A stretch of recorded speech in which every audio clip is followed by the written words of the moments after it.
Jangan lupa subscribe YouTube channel Metro TV News dan jangan lupa nyalakan notifikasinya.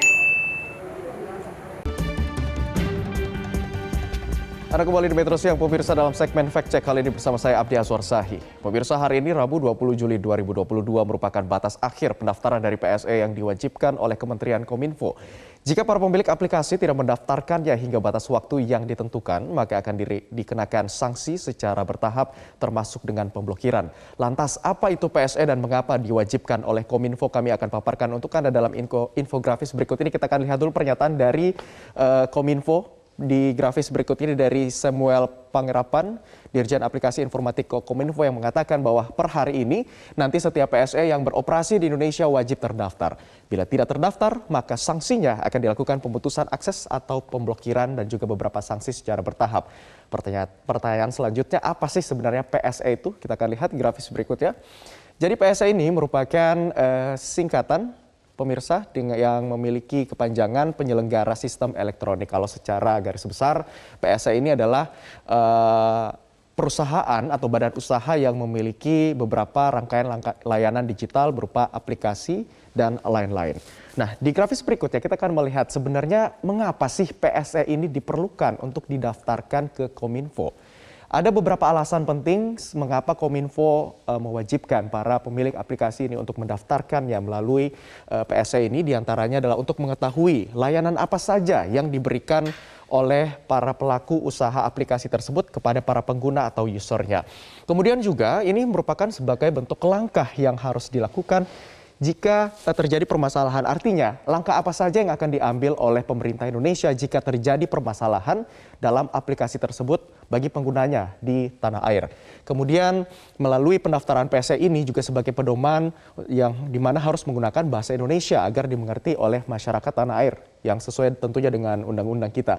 Dan juga PSE yang ada di Indonesia ini bisa terdata dengan baik tentunya dengan ekosistem yang komprehensif nantinya.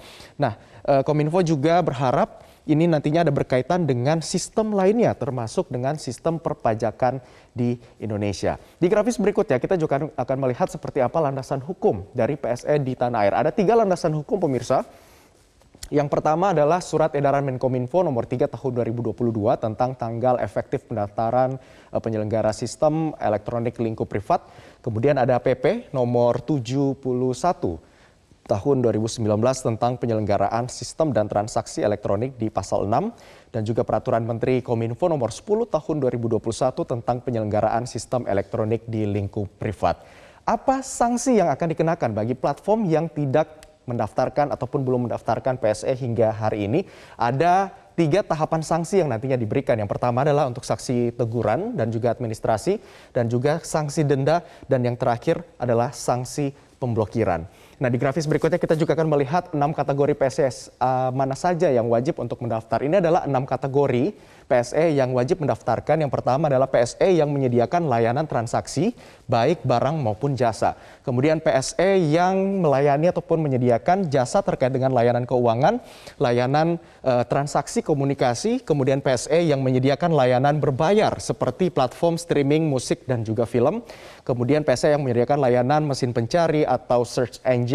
Kemudian layanan yang mengumpulkan informasi data pribadi masyarakat Indonesia.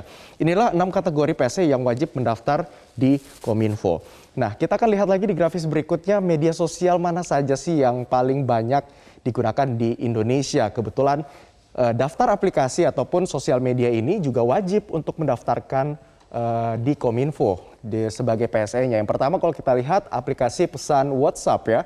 Ini mencapai 88,7% dari populasi, di tahun 2021 87,7%.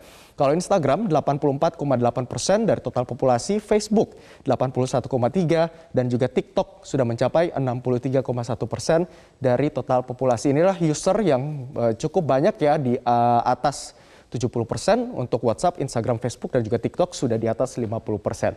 Di grafis selanjutnya kita juga akan melihat aplikasi yang sering digunakan oleh pengguna internet untuk rentan waktu dari tahun 2021 sampai dengan tahun 2022. Kita akan lihat dulu untuk di browsing sendiri untuk Google Chrome ini sudah mencapai 76,99%. UC browser 4,9%, sedangkan untuk TV berbasis internet atau streaming ya, ini Netflix angkanya sudah mencapai 11,1% dan WeTV 7,84%. Nah, pemirsa, terkait dengan sanksi pemblokiran, menurut Kominfo, pemblokiran PSE ini nantinya bersifat sementara. Artinya jika nanti suatu PSE telah diblokir kemudian melakukan pendaftaran setelah tanggal 20 Juli, maka layanannya akan dapat beroperasi kembali. Dan diharapkan melalui pendaftaran ini, PSE yang ada di Indonesia bisa terdata dengan baik dan memberikan kenyamanan bagi para pengguna. Demikian pemaparan dalam segmen Fact Check kali ini, kembali ke Anda, Egan. Terima kasih atas pemaparannya, Abdi Aswarsahi.